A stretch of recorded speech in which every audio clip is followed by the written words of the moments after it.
pelo suor de Cristo, pelas lágrimas da Mãe.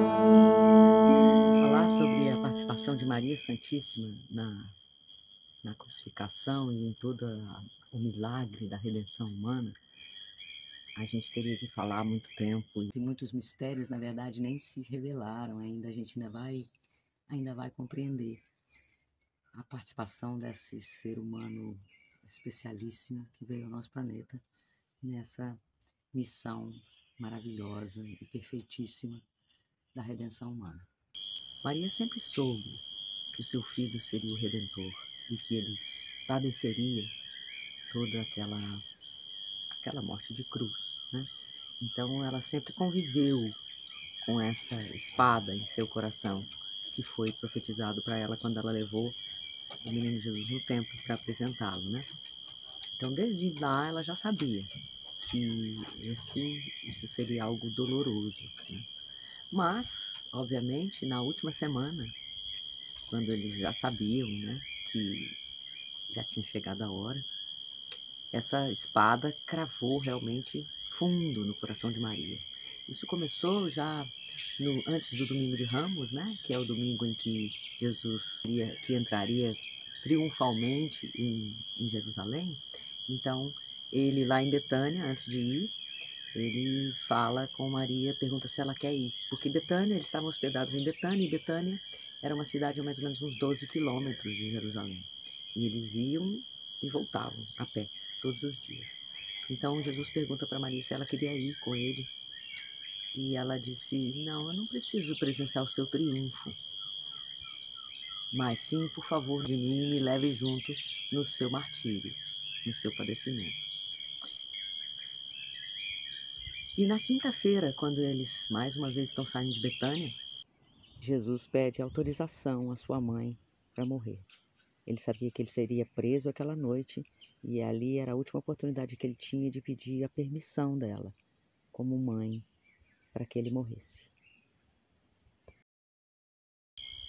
Porque da mesma forma que ela precisou dar a permissão para ele nascer, lá para o anjo Gabriel, quando ela recebe a anunciação, e ela diz, faça-se em mim conforme a vossa vontade, ela também teve que concordar com a morte do filho. E ela recebeu aquilo, claro, com muita dor, mas reconheceu que nada era dela, que tudo ela recebeu, então tudo ela ofertava. E ela concorda, então, com o sacrifício do seu filho amado, mas pede em troca que ela pudesse presenciar, né, estar junto dele, e que ela pudesse sentir o máximo das dores que ele sentiria, que ela pudesse senti-las no seu próprio corpo. E Maria foi atendida nesse pedido. Maria acompanhou o Cristo no seu tormento físico. Na quinta-feira à noite, antes de ser preso, Jesus viveu aquela agonia, aquela dor na alma que ele sentiu antes da dor física que ele sentiria no dia seguinte, né? Ele sentiu na alma essa entrega final daquilo que ele já vinha entregando e praticando a vida toda, mas que naquele momento era um momento crucial. Então ele chega a suar sangue desse cálice amargo que ele precisava beber. Ele levou consigo para essa oração Pedro, Tiago e João, que eram os apóstolos mais próximos a ele. E Jesus pediu que eles vigiassem e orassem com ele na sua agonia, que ele chegou a dizer que minha alma está triste até a morte.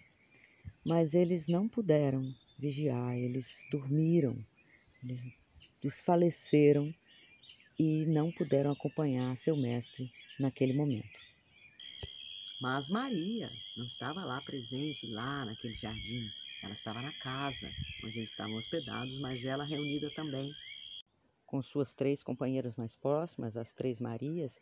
Essas ficaram em oração a noite toda, sem dormir. Porque Maria, ela tinha, como quase toda mãe tem, assim, uma conexão assim, intuitiva com o filho. E Maria ainda mais do que qualquer mãe. Ela tinha uma leitura claríssima do espelho da alma de Cristo. Ela sabia tudo que se passava com ele.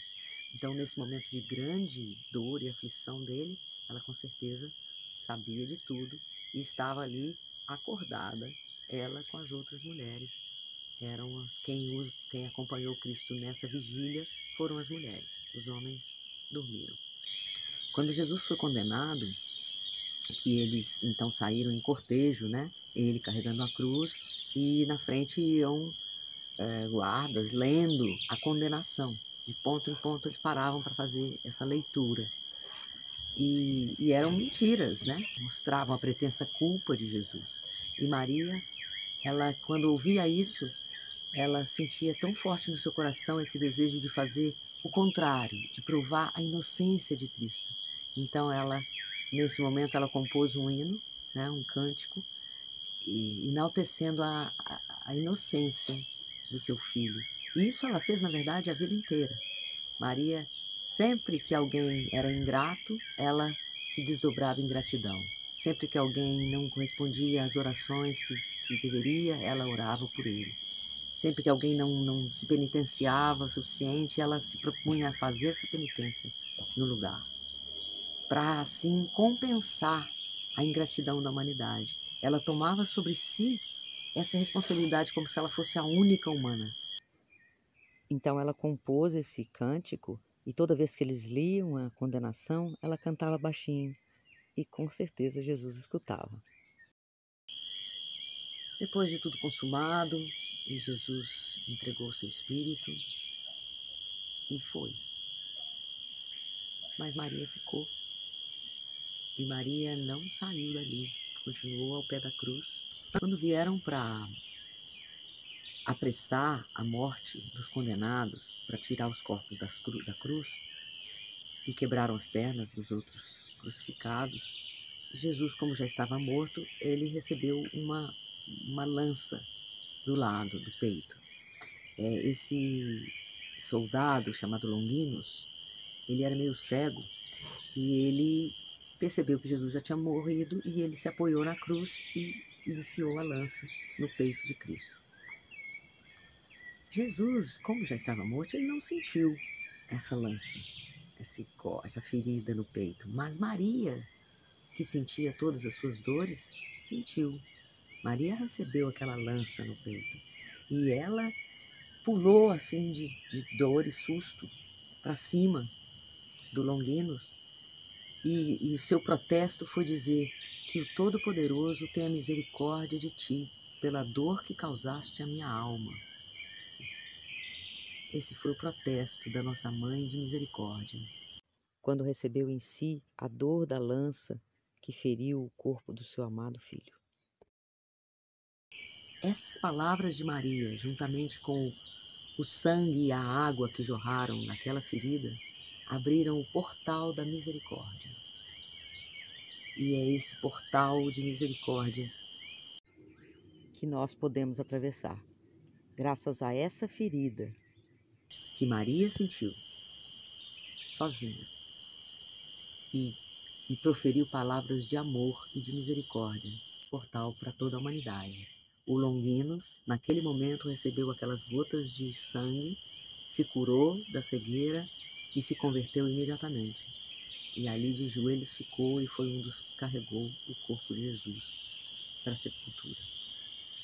Nós devemos à Mãe Maria Santíssima muito, porque em todo esse trabalho que ela fez, desde o nascimento de Cristo, durante toda a sua vida, na crucificação e após a sua morte e ressurreição, porque ela permaneceu na terra ainda 20 anos, nós devemos a essa mulher e devemos agradecer a ela sempre, porque ela foi a nossa corredentora, foi quem acompanhou o nosso Jesus amado, o nosso Redentor, em sua árdua missão.